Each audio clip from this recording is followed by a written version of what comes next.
Economist and Chief Executive Officer, Financial Derivatives here in Lagos, Bismark Rewane, joins us now for some analysis on this. Mr. Bismark, thank you for joining us on the program. What do you make of the challenge facing the British Prime Minister in trying to get lawmakers on her side concerning this deal? Well, the way I understand it is that Theresa May wasn't a Brexiter, she was a Remainer. David Cameron called an election, and by providence, he was Prime Minister. Now she's trying to make damage control. The British people were sold a deal which they didn't understand, and the deal is not the best deal. So what are you trying to do is to make the best of the worst situation. So now I have a situation where she has got a parliament approval, 2 ministers have resigned, and there are 3 critical issues. 1 is the custom union, 2 is the border movement with Ireland, and 3 is the status of people who are currently living, or British people living in the European Union and European Union people living in Britain. As far as I know, that this deal will have to be passed before the 21st of November, I think, 25th of November. They leave on the 29th of March. The European Parliament, after the Parliament passes it next week, the European Parliament will have to pass it. And then the EU Council, our approval of 20 countries, will also, with at least 65% of the population, must agree.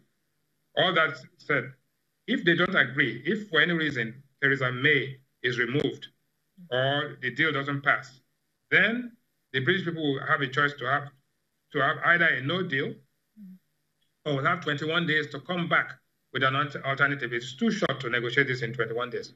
So basically, the British people have a prisoner's dilemma.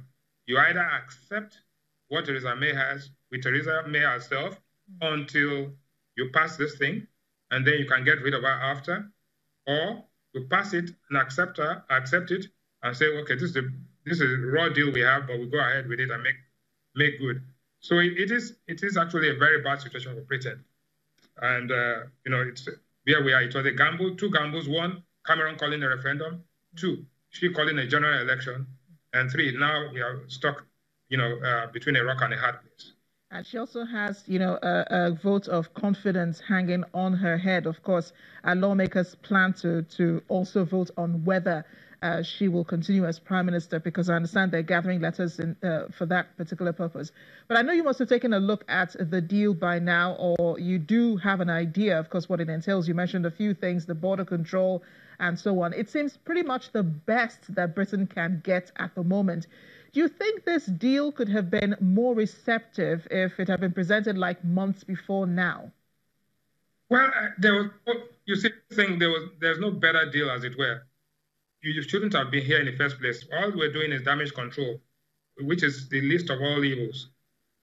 The real thing is that if you go back and tell the people to have another referendum, which is what is likely, which could happen, and the people come back and say, yes, we want to leave, then you go back to where you are now, and you'd have lost time. You won't have time. If they say no, then there'll be protests against it. So really, even if they need 48 letters to get a vote of no confidence, they have not got it. Even if they get it, it is unlikely that Theresa May will be removed at this time. But what I do know, our political livelihood or our political longevity is on the line. There's no way, in my own judgment, that by this time next year, she will still be in Downing Street. Yes, sadly so.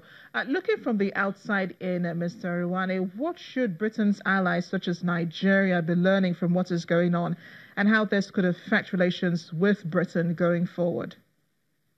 Well, the lesson number 1 is that the days of protectionism and isolation are here, even though temporary. Globalization is facing its own biggest challenge, led by this Brexit vote and then Trumpism.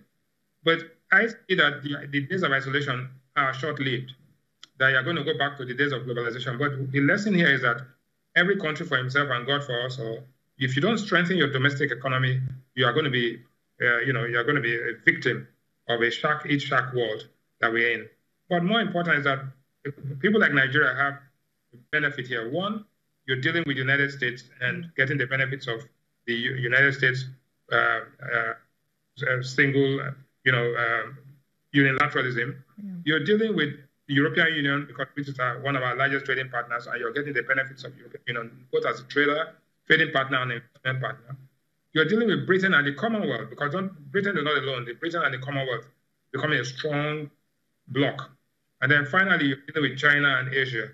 So for Nigeria, we have the Chinese transactions, and we have the Chinese investment and trade. We have India, who is trading with us in terms of IT and what I call the service sector, medical tourism and IT. We have the European Union, which is helping us in terms of quality investments and heavy manufacturing. We have Britain and the Commonwealth, which is giving us a lot of support. And then we have the United States. So for countries like Nigeria, who are in a position of strength economically, you benefit from it. But those who are weak are going to suffer. But that is not to say Nigeria can rest on it as well. As Nigeria still has to deal with its own external imbalances.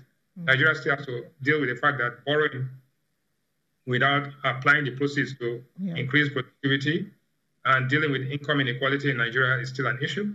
Yeah. So more than anything else, you must fix your domestic economy. You must give hope to your people, and the future of your people must be better than the past. If that is done across Nigeria and Africa, then whatever happens in Europe, you'll be able to withstand those shocks. But this is a temporary, but very fundamental in terms of our economic destiny. Very quickly, Mr. Rewane, do you agree with those who say that Mrs. May should take the vote back to the people, have a second referendum, allow the people to decide whether or not this is going to happen, because now they're better informed about what Brexit is all about? No, I think that's what I say is an afterthought. Supposing you go back and the people say, yes, we want to leave, what are you going to do? So it's another way of, you see, we are where we are. The country has spoken. The parliament has spoken. The cabinet has spoken. What you need to do is to work out a good deal. But if you go back, I suspect if you go back to Britain, to the British people today, they will vote not to leave, they will vote to remain. But if they go back, then they would have made a laughing stock of the country. But again, the pride comes before a fall. I think to me personally, I think that would be the best deal. Go back to the people, get back in. But it would be most embarrassing for Britain, which was part of the British Empire and the greatest country on earth 2-3 centuries ago. Well, you don't want them to become a laughing stock. Mr. Rewane, thank you so much for sharing your thoughts with us on Diplomatic Channel. Thank you very much for having me.